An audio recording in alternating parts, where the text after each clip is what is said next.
Hello and welcome to Wild Wisdom podcast. My name is Chelsea Bess Marie, or LC for short. And I am Madison Murphy Barney, but you can call me Ed. Together, we are the Cedar Siblings. We are two-spirit indigenous folks who are endlessly interested in how we can apply the wisdom, creativity, and resilience of the natural world into our everyday lives. We noticed that we spend a lot of time standing in two worlds as indigenous people, as two-spirit people, and also as professionals.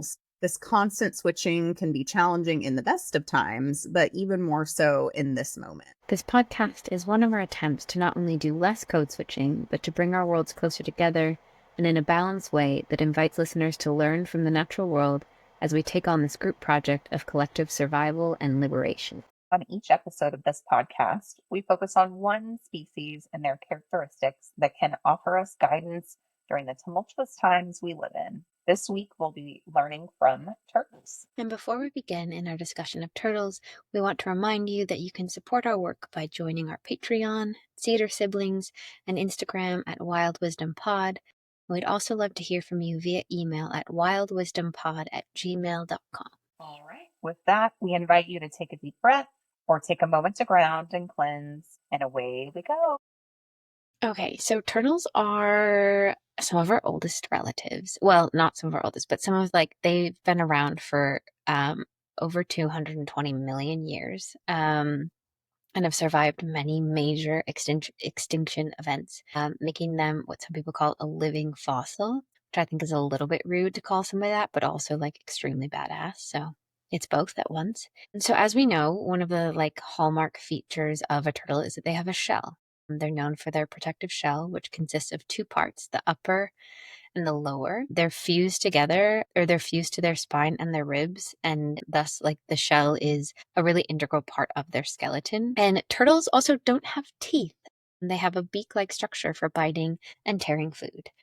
And where I grew up in North Dakota, there was a lot of lore about snapping turtles and their beaks and how they could bite through your femur in a moment's notice. Many turtles live for a long time. The Galapagos tortoise lives over 100 years, and other species as well live for long periods of time. As we know, turtles range in size from small species like bog turtles, which are about 4.5, 5 inches, to really large one. The leatherback sea turtle can grow up to 8 feet long, and some of them weigh over 2,000 pounds. That's a couch, a truck. Yeah, right. It's huge. Yeah, and a ton, literal a ton. So they are cold-blooded in nature and rely on external heat sources to regulate their body temperature. One thing that is really key about turtles, and I imagine we will talk a lot about later, is that they are both aquatic and terrestrial. So they live in diverse environments, some in the ocean, some in fresh water, and many between water and land. Even the relatives that live in the ocean, they come on land to lay their eggs. And some turtles can be found in deserts and forests. They're really everywhere. And some aquatic turtles can absorb oxygen through their skin while they are swimming. And if you've ever seen Finding Nemo, you know that sea turtles have really remarkable navigation abilities. They use the Earth's magnetic field to return to the same beach where they were born to lay their eggs after a full year of journeying. They make it home. And most turtles with their long lifespan grow slowly. And so they take their time in growing and thus reproduce later in life. And one interesting thing is that the determination of the sex of the turtle is influenced by the incubation temperature of the eggs, which has a lot of implications with our changing and warming climate. And turtles are really, for many cultures, and for time immemorial, have been symbolic in meaning in many cultures. They represent longevity and wisdom and perseverance. And in our belief system, the land that we walk on is referred to as Turtle Island. And there's really beautiful origin stories about the world built on the back of a turtle, which I love that story. And turtles are also, so they are herbivores, omnivores, or carnivores, depending on the type of turtle they are, and are really key in ecosystems, and through their diets and through their behavior help maintain healthy vegetation, spreading seeds, and controlling insect populations. They play a balancing role in the environments they live in. And they make really deliberate movements We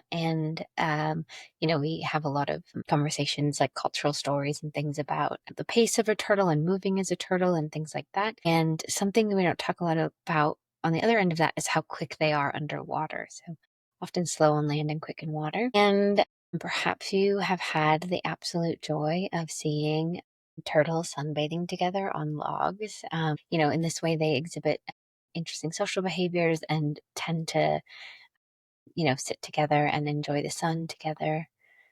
So in this way, turtles are really, iconic, culturally meaningful, key species in the environments they live in. They hold it down, they hold it together, and they have that long life wisdom that we have much to learn from. And so, I find them endlessly fascinating, and the way that they really adapt to different ecosystems, and through that provide that balance to the natural world is just something I think a lot about. Like, they balance the world, they live between the water and earth. And Chelsea, I know that we talk a lot about like what it means to be Indigenous, and one core tenet of an Indigenous human, unlike human life right now on the planet, is like straddling worlds and being able to like be in a world that of our Indigenous communities and ceremony, and feeling grounded in that and our ways of knowing, but also needing to like go to the grocery store and have jobs with not all Indigenous people and all that that requires. And so it's really that straddling. I think especially as two-spirit people, you're just like in this in between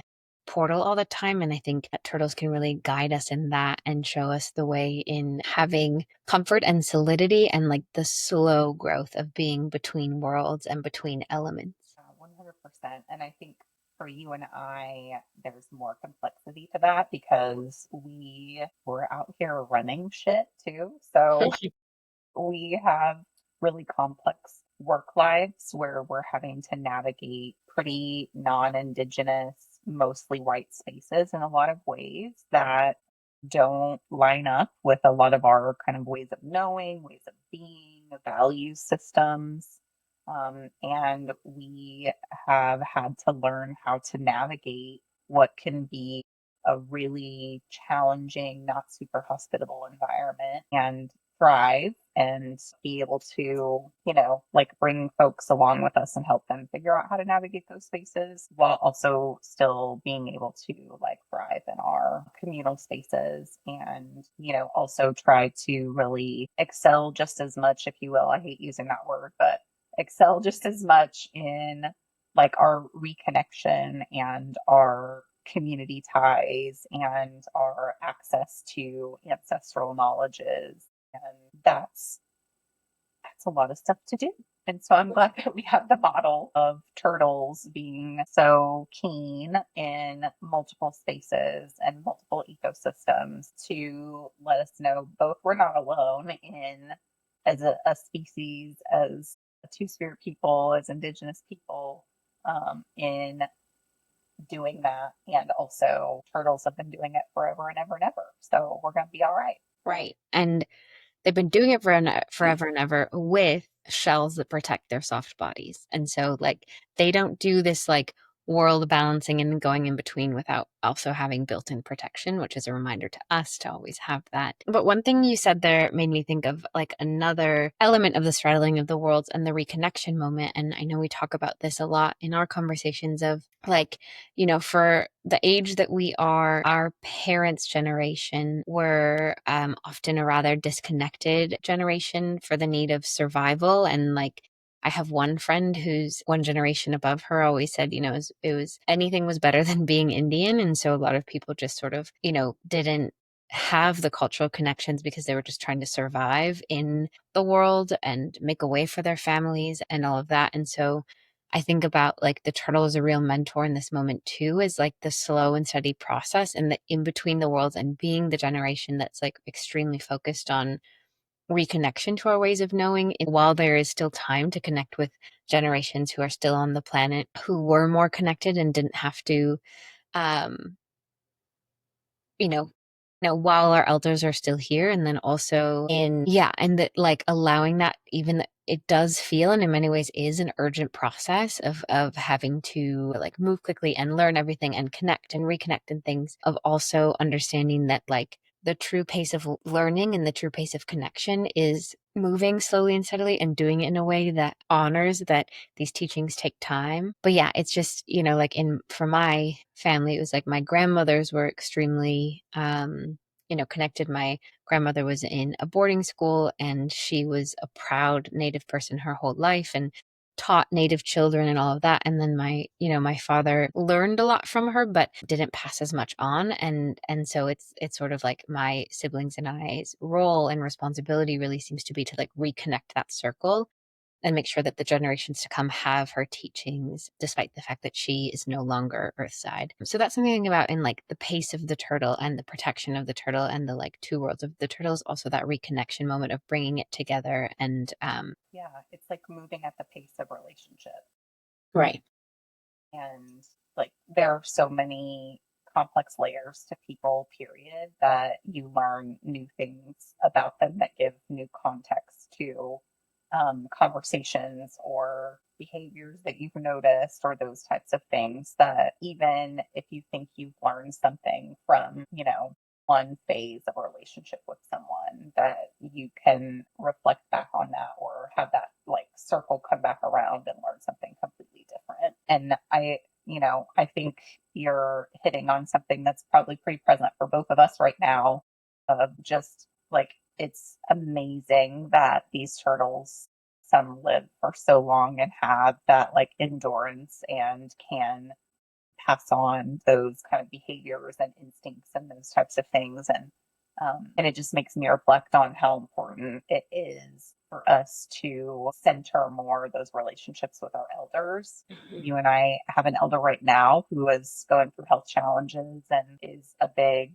connection for us and a big like point of learning and mentorship for us. And so it also just makes me feel like there's an urgency too, right?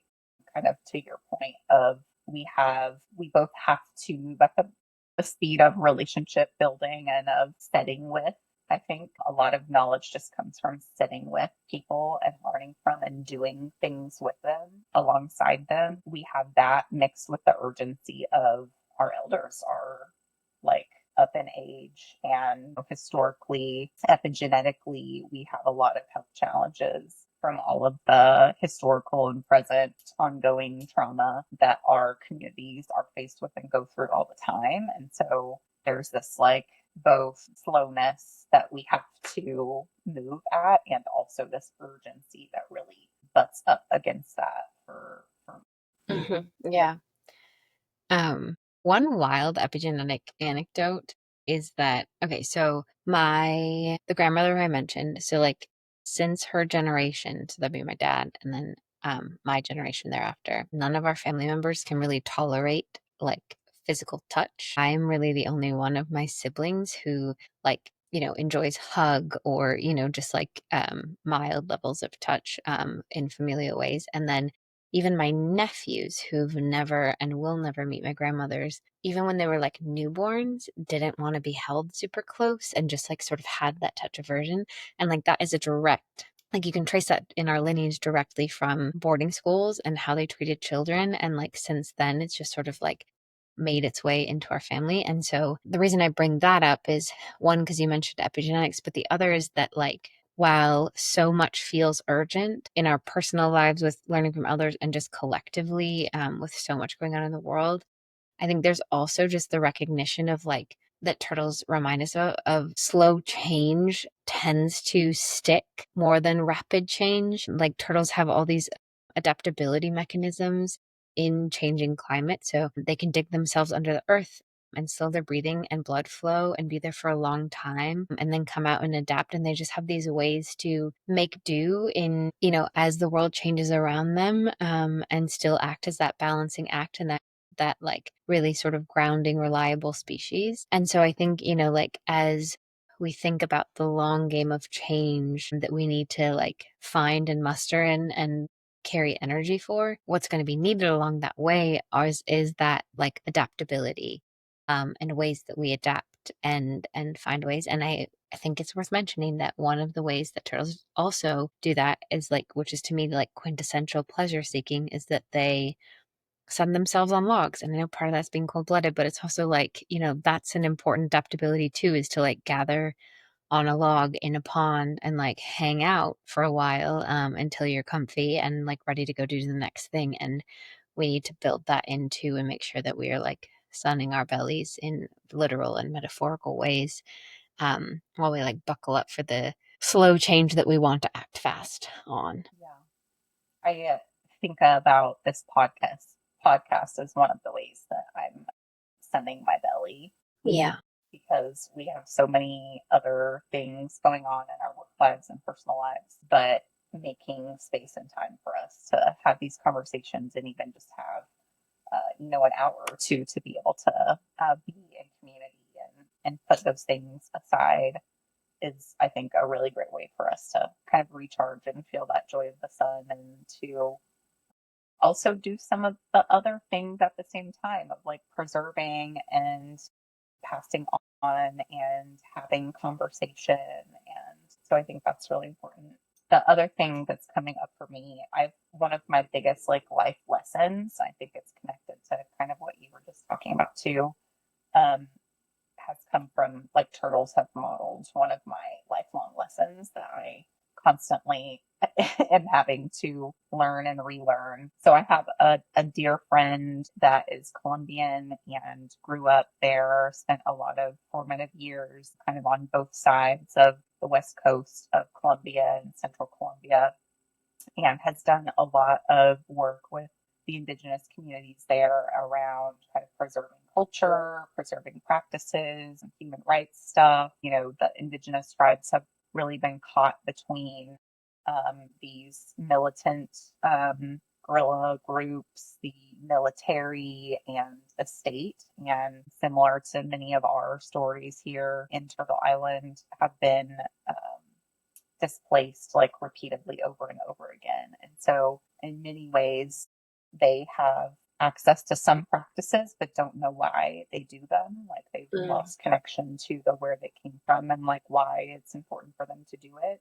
And then they don't have access to some others. So I spent some time there this last year in early 2024, just connecting with them and kind of relating what happened with a lot of our indigenous communities on Turtle Island and what continues to happen, and just sharing like some hope and some points of connection. And it was a really beautiful opportunity to kind of share elements of our cultures and also just see how many things overlap. And so that was really special. But they have lots of projects that are connected to like trying to maintain and hold on to this ancestral knowledge. And one of them is there's tons and tons of teeth that come into the west coast of Colombia, and they lay their eggs there. And so one of the projects that they do is kind of trying to protect and reclaim the sea turtle population that has been endangered. And because they've lost access to a lot of that ancestral knowledge, it's been a lot of kind of like fits and starts of figuring out how to help these turtle communities and relatives return to kind of points of thriving and thrival. And so one of the initial things that they have been doing was when eggs would hatch, they would help the baby sea turtles get into the water. Usually they lay them way up on the beach so that they're away from the water, and it's a pretty long journey. And they noticed that lots of baby sea turtles were like getting stuck or getting exhausted and weren't quite making it to the water. And so one of the things that they were doing to try to improve this and the survival rates was getting them the rest of the way to the water. And what they found was that actually made the population decrease more, because part of being able to survive was them building the strength of going from the nest and building up their front flippers and back flippers through the struggle of going from the nest to the water. And if they didn't have that time period to go through that challenge and to build up the muscles and like to commit to the endurance and commit to the journey and make it to the water, then it didn't matter if they got to the water in another way. They would still die and they wouldn't survive, because they then didn't have the strength and like the commitment and the fortitude to be able to make the rest of the journey. And so I am someone who is, I'm employed to be a helper. I'm a consultant, right? So I'm always having to come into organizations and help folks, but I'm also often that person, my personal life as well. And I spent a lot of my early years like coming in and trying to help intervene when folks were struggling and would be like an aid or a band aid or that kind of thing. And a lesson that I have had to learn is if you don't allow folks to go through that like challenge and the struggle and help them figure it out, or let them figure it out rather, instead of always being like the solution or the thing to lean on, then they often don't ever figure out how to do it on their own. And so that's a lesson I've been learning for really the past decade and become aware of and been learning. And I think the information that I got and the just modeling that I saw from the sea turtle relatives really helps to continue reinforce that lesson to me, that it's really, really important for us to develop the muscles, the brain muscles, the like resilience and the other things to overcome things. That's not to say that a lot of the oppressive elements and like structural oppression and things like that that are additional layers on top of what a lot of our Indigenous communities and other BIPOC communities experience, don't complicate that for sure. But yeah, so that's a little tidbit for turtle teachings from for me personally. Yeah. Well, and I think it's that thing of like we can make sure that there aren't like piles of barbed wire and like disruptive people and predators everywhere when the baby turtles are making it, but we just can't be the ones to like get the like I think our job is to reduce barriers to getting there, but to let the baby turtles get there, as challenging as it probably is to watch them struggle. And something else that reminded me of is like I think so often, especially now with what's possible with AI and things, of thinking like that humans can engineer a system that's better than the ones nature built in. And it's like I'm sorry, but the tech bros aren't smarter than billions of years of coevolution. Like there's just, and even if it isn't a tech intervention, I think it's so often it's like, okay, well, and like we see this in like forest restoration and so many other things where it's like, oh no, we can do this because we can fix it. It's like the unintended consequences of destroying something that has such intricate systems involved makes it that we can't actually build it back. We have to like set up ways that nature can restore itself, but we can't be the ones to try to engineer that restoration because we're just not as we're not as smart as we think we are. Like efficiency isn't efficient in that way, and like trying to get something done as fast as possible. Like again, the forest example of like we'll put like fast growing trees, just like monoculture them, just that.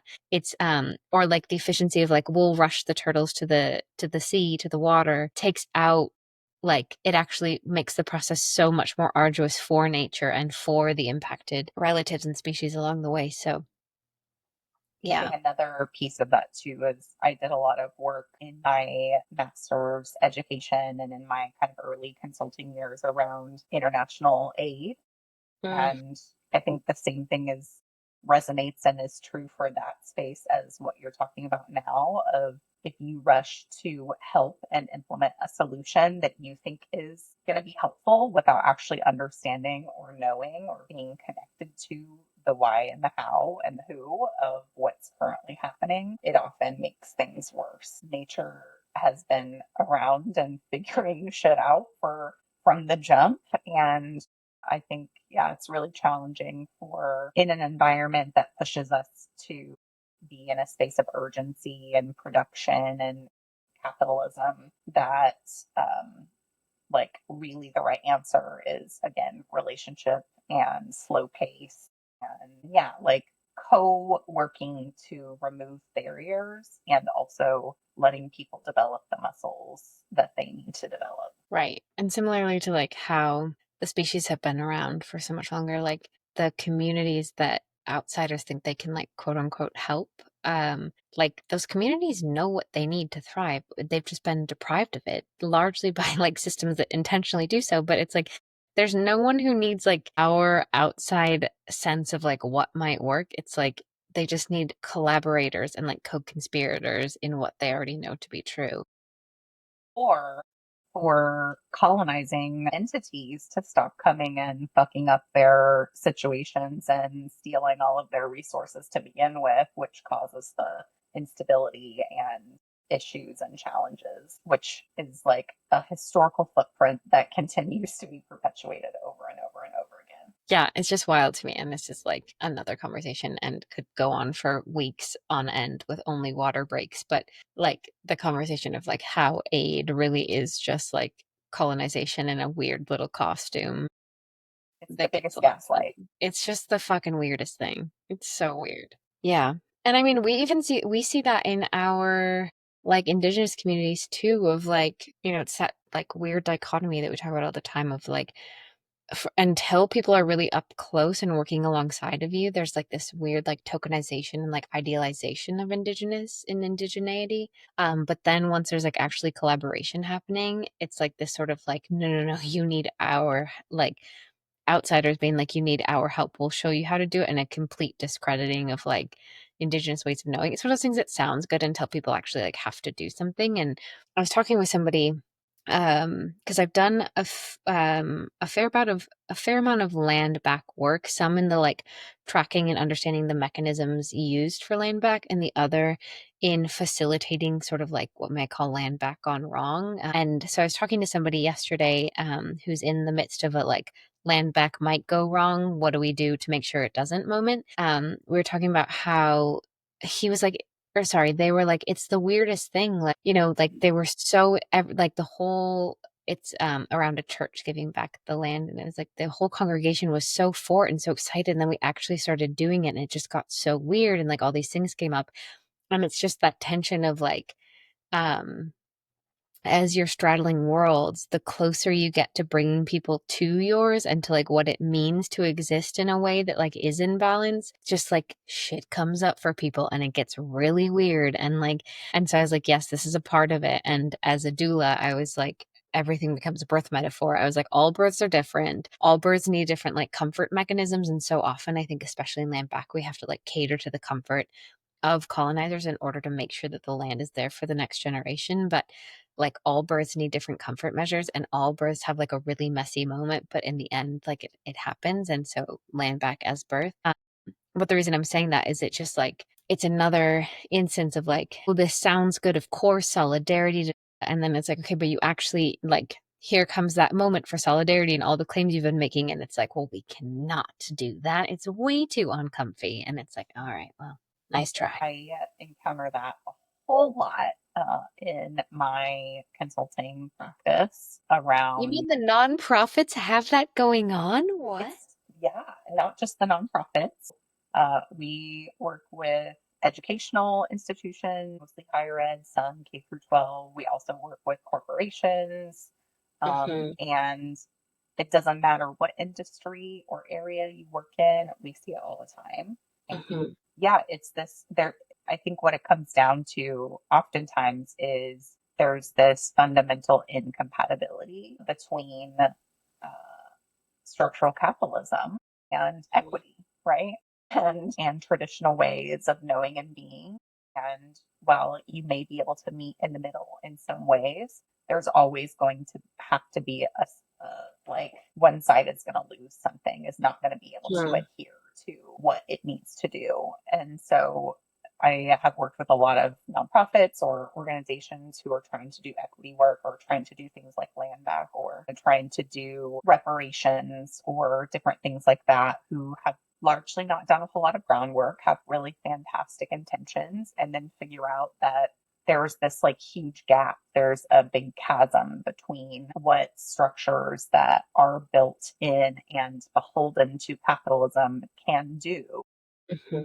and what the community wants and needs. And so I think I see that gap all the time. And it's really challenging to help folks figure out how to like navigate that gap. And some can't. Some can't figure out how to do it, don't want to do it, it's too uncomfortable. And I think it's also really challenging for the community too, right? That wants to see the right thing being done, that wants to see more liberatory things happen, that wants to have greater equity in outcomes and things like that. Yeah, it's frustrating to see Mhm. like structures fail folks over and over again and folks not be ready to do the work, be like be in theory on board with a thing, and then when you get into the actual operationalization of that, it's really challenging. Folks figure out actually what it means and what work is required to get there and often stall out. So totally not surprised. And I think and I say we as like consultants, academics, folks that are like helping people figure out how to bridge those gaps, we as a whole have to do better at helping people know what the steps are on the ground to operationalize those types of things. I see this also. I teach in a master's of social work program, and it's really theory heavy. And then it's kind of like, in some ways, it's got some practice elements as well. But the theory doesn't prepare folks to practice, right? And there's this huge gap between concepts and theory. And okay, what does that actually mean for what I do with this client or with this community organization? And I see the same gap just generally in education and the same gap in pretty much anything and everything that is supposed to prepare us for the real world and how to navigate it and what we're supposed to do. And I think we've got to do a better job of helping folks figure out what is the roadmap and what are the tiles that they step on to get from that really cognitive space to what do we actually do? How do we land back? And how do we deal with our feelings during that? How do we know what to expect that's going to come up? How do we navigate all of those things? Yeah, I see us almost as like we are the turtle, the ones doing that work. And then, like, so we are soft bodied but protected by our shell. And then we carry them on our back and are that sort of bridge between the two, between like out of that fully just, yeah, cerebral and like, like cognitive thought space of what might be possible into like, okay, make it possible then. Something that also reminds me of is that I've been thinking a lot about as we're recording this, there are wildfires in Los Angeles and um you know I saw somebody post that like sort of like dear influencers and thought leaders, like you will have your time to like get likes about this, but for now just do something. Like we know why this happened. We know that the government, like what set up so that this could happen, and it would be like underfunded to fight and prevent it. And we know that the EPA is at great risk. Like all of this is true. We know it. Do something rather than postulating about all of that. Like we don't need your hot takes right now. Like we need action. And so I think that like the turtles are the great reminder of like what it means to like take those steps and carry people with you and bridge those worlds and while protecting yourself, but like truly committing to constant plodding along action as opposed to like sounding really good in postulating about like the who, what, where, when, and ultimately the why. Yeah. But it is, I think, especially frustrating. And one reason why we need a protective shell is that in order to make some things like land back work or other restorative processes, there is an element of needing to make the more societally perceived powerful entity comfortable at the cost of like true progress. And so in land back, it might be like they get to choose the lawyer and like all these other systems and like involving colonial systems in it, so that like the folks receiving the land, they're receiving the return of the land, have to like forego so much of like what a truly just process would be like in order to make people comfortable enough to like undergo that with them. And I guess it's another reason for the need of a protective shell, but it is so complicated to be like the only way to get this done is by sort of like gritting and bearing through some of the really uncomfortable process involved things that will allow the handoff, but like certainly we couldn't call it like a just return. Just is a return like barely in by the skin of our teeth. Yeah.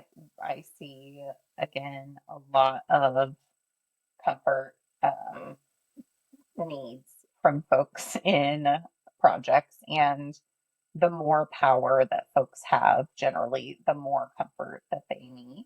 And I encounter it a lot when working with organizations that maybe have like a DEI or JDEI or EDI committee that have been, calling for things within their organization or maybe an ERG, and leadership kind of like finally relents to that and brings a consultant in to help with those identifying needs and kind of identifying strategy and all of those types of things, and then thinks that they're doing well in those areas already and are really surprised to find out that actually they're not doing that well. At most, maybe they're in a compliance state and they aren't actually implementing things that are impacting people equitably. And then they get really defensive and they get in their feelings and they often obstruct the process or require a whole lot of kind of hand holding or calming or those types of things, lots of meetings to kind of smooth things over. And so, yeah, I think that right to comfort, right, from white supremacy culture characteristics, that comes up all the time and is a huge impediment to good work being done really often. And it goes kind of examined and unchallenged. Yeah, it sure does. Dang. Well, lucky for us, we have a mentor in the ring. And not only does the turtle have a shell, it has like a circular shell, which is always really soothing to me to remember, like, okay, like we are in a cycle, and as hard as the work is, and as hard as we have to like cater to that comfort or, do these things now, like we are coming, like it is all cyclical. It will not always be like this. Like we can operate in those circles. Okay. Well, thank you very much for this conversation. I just want to do a quick shout out to Tima Okun, who's done a whole lot of foundational work on white supremacy culture characteristics, and just tag their work as another place to kind of lean into learning more about white culture characteristics and how they come up and how to kind of process through them, in addition to all of the things that our lovely turtle relatives offer to us. Yeah, because they can be sneaky, especially because they've been dominant for so long. Like sometimes I implement them, and then I'm like, dang, like Yeah. like the tentacles of the white supremacy culture are within us all, and so it's like regardless of who you are listening to this, like it's just allowing yourself to recognize where things are like embedded in you, and how to examine that is, I think it's a lifetime of work and then some, probably. It really is. And you can't always like root them out. Sometimes you just have to recognize that they're there and implement strategies to interrupt them when you notice them. So it's Because you must definitely, survive. yeah, we're in an awful structure system that reinforces those things. And whether it's fair or not, it's all of our work to be counteracting them and trying to interrupt them. Yeah, indeed. Okay, well, thank you all for listening. We definitely look forward to exploring the wisdom of another relative with you soon.